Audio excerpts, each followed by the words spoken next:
Hello, this is Pastor Jonathan Meyer bringing you God's Word for us today, March 6th, 2017. We're continuing in our chapter a day through the book of Genesis. We're getting close to the end.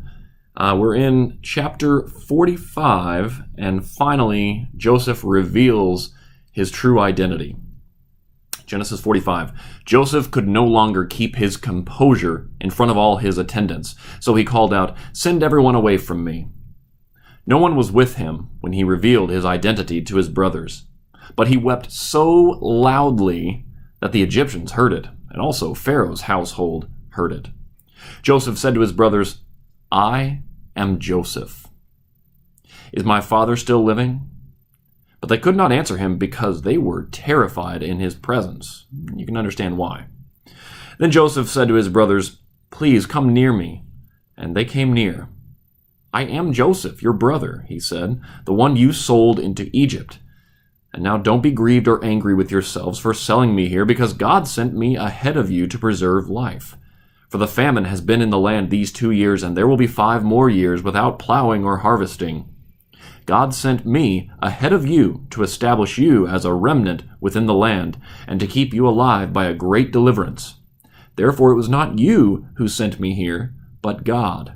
He has made me a father to Pharaoh, lord of his entire household and ruler over all the land of Egypt.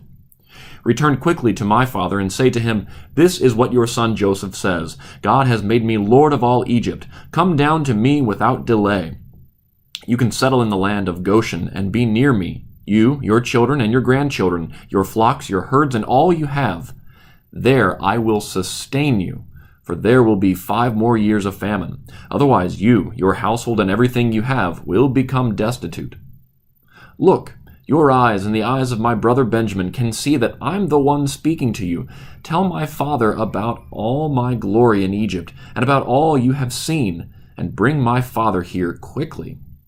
Then Joseph threw his arms around his brother Benjamin and wept, and Benjamin wept on his shoulder.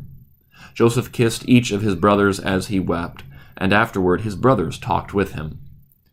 When the news reached Pharaoh's palace, "Joseph's brothers have come," Pharaoh and his servants were pleased. Pharaoh said to Joseph, "Tell your brothers, do this, load your animals and go on back to the land of Canaan. Get your father and your families and come back to me. I will give you the best of the land of Egypt, and you can eat from the richness of the land." You are also commanded to tell them, "Do this, take wagons from the land of Egypt for your dependents and your wives, and bring your father here. Do not be concerned about your belongings, for the best of all the land of Egypt is yours." The sons of Israel did this. Joseph gave them wagons, as Pharaoh had commanded, and he gave them provisions for the journey. He gave each of the brothers changes of clothes, but he gave Benjamin 300 pieces of silver and 5 changes of clothes. He sent his father the following: 10 donkeys carrying the best products of Egypt, and 10 female donkeys carrying grain, food, and provisions for his father on the journey.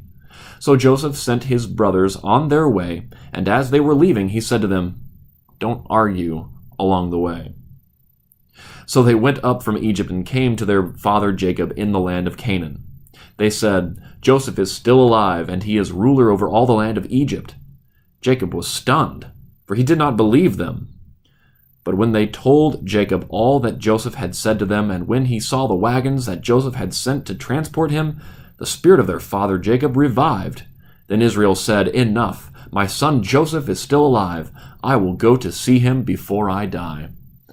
So it looks like it's going to have a happy ending. This has been God's Word for us today. Join us again tomorrow. Blessings on your night. Bye.